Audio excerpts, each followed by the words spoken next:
Hey everyone, Tim Schofield here, and it's time for another video. There's just so many to make this month, so it's going to be a lot of fun. Thanks for being here. Anyways, we are going to check out the world's first 5G swivel smartphone, the LG Wing.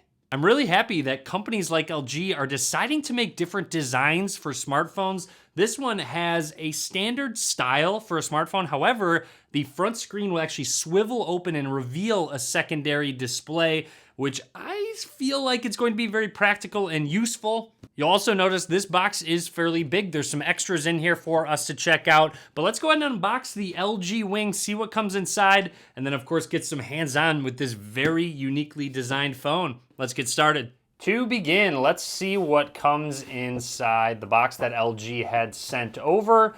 LG Wing video brochure, set that to the side for just a second. We also have our reviewer's guide. And this is the video brochure giving you some information about the phone. Opening it up, looks like, oh no way, there's actually a display on the inside playing videos, and we have different videos to actually play, whether it be the overview, smartphone multitasking, quad system 5G, gimbal mode with video capture. Let's press on that one, and it looks like it will go ahead and play. Really cool, actually. I've never quite gotten something like this, so pretty neat of LG to put this together for information. Continuing through, looks like LG did send over a face mask. Nice of them. Be sure to wear your mask. And finally, the LG Wing and a case by Design Skin. Actually pretty excited to see what a case is like on a phone like this. We'll install this a little bit later on, but let's get to the device. The LG Wing is actually the first device coming out of their LG Explorer program, so I'm pretty excited to see what other devices they'll come out with. But now, let's go ahead and check out the device. We're gonna set it to the side. First of all, standard booklets and SIM ejection tool. You've got your power adapter, which has a USB-C connection up at the top. Flipping it over, 25-watt fast charging.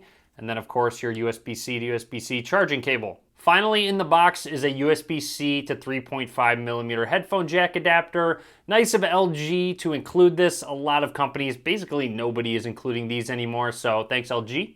And onto the LG Wing. Let's take it out of the plastic. I will say it has some weight to it, but that's to be expected when you got a device that has 1.5 displays, essentially. So let's go ahead and power it on and take a close look at the hardware of the LG Wing. Down at the bottom, you've got a microphone, USB-C slot for charging, and a speaker. Moving along on the right side is where your power button, 2 volume rockers are.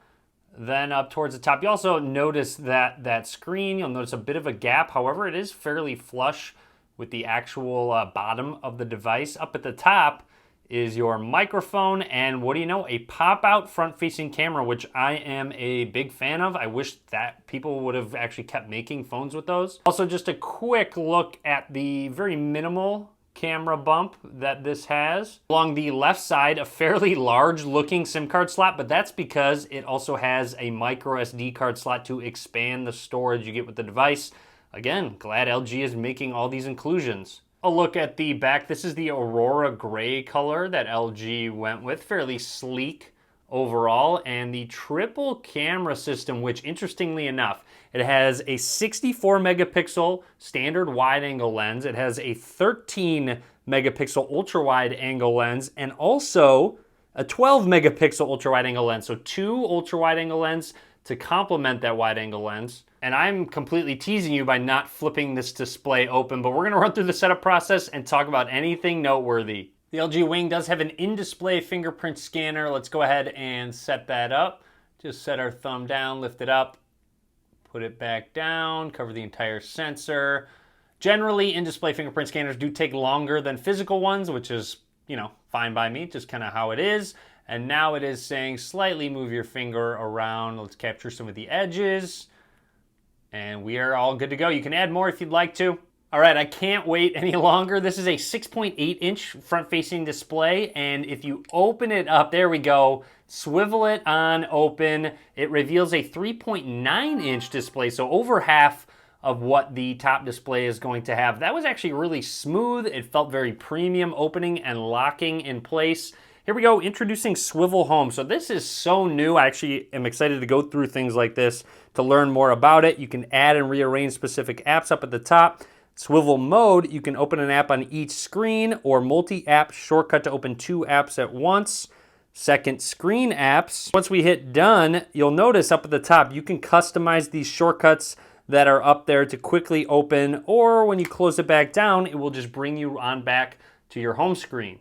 I really want to give a close-up of the mechanism of opening it on up. So you can push from the bottom left here to open it, and you can do what I did and push with your right thumb, and it will hit a point where it will just kind of go all the way to where it needs to be. And one thing I really want to make note of is how crazy thin this top display is. Just look at how thin that is. That's pretty nuts that it's essentially just the display up at the top there. And then when you close it, it hits a point again, a little bit closer to the end where it will fully close. And just one more look at it from a different angle. I'm really impressed by this design and just the engineering that went into something like this. So let's do a quick example. I want to open up the camera app for the first time. There's different gestures you can use, quick controls, quick video, later, and now, for example, if we're in an app, let's swipe it on open, and what it's going to do is, if the app is compatible,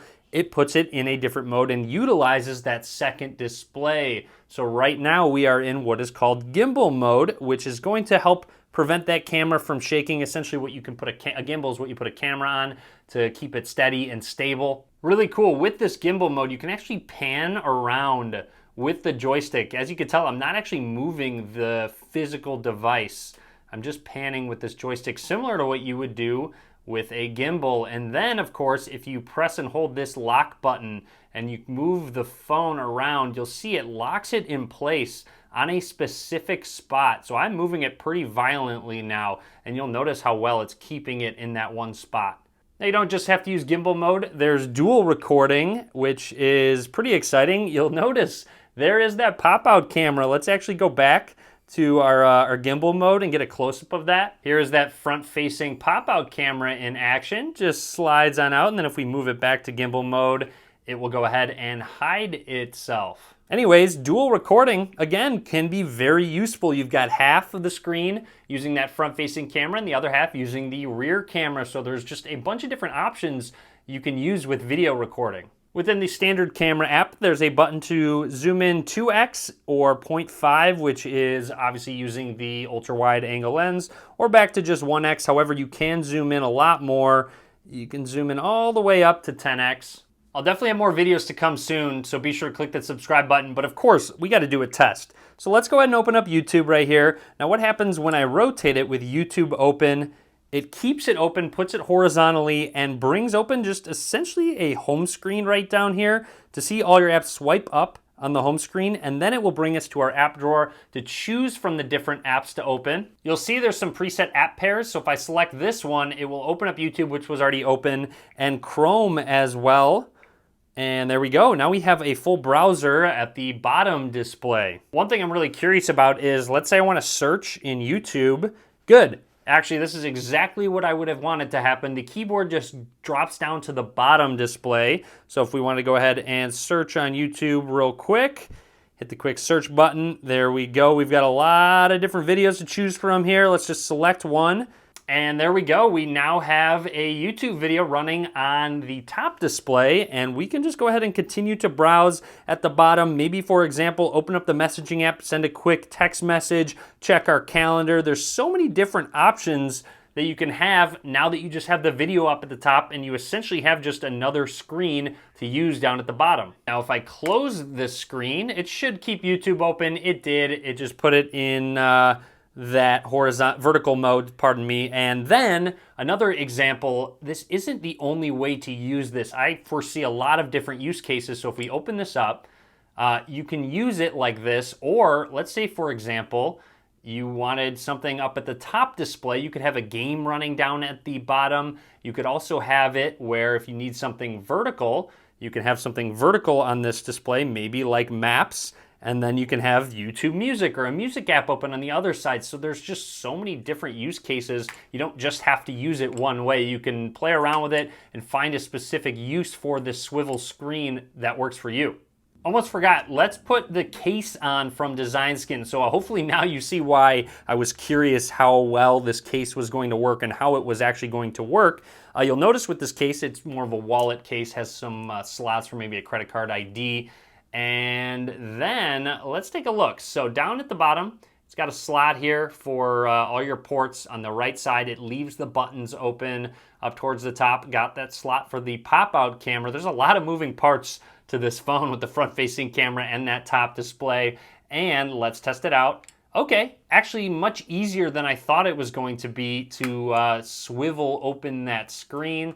So just swivel it on open and it just doesn't rub against that, that case at all. And finally, let's quickly double tap on the screen and set our finger down to test out that in-display fingerprint scanner. Gives you a little bit of haptic vibration feedback when it does unlock, and that's about it. So overall, that's everything I want to talk about for now with the LG Wing. I'm actually really impressed with this device. I'm excited to use it. I will be using it. I'll be doing a full review. Oh, that's interesting. It looks like it reopened that same app that was on the bottom display because I didn't actually close out of it. So that's kind of a cool little feature where we can go about using this and then know once we flip it open, that same app is going to be open at the bottom. So again, just little things that I'm gonna have to find out while using the phone. So stay tuned, be sure to click that subscribe button, drop a comment. Let me know what you think about this device, if it's something you see yourself using, see yourself actually picking up. And again, a lot more to come. Be sure to give this video a thumbs up. As always, thanks for watching.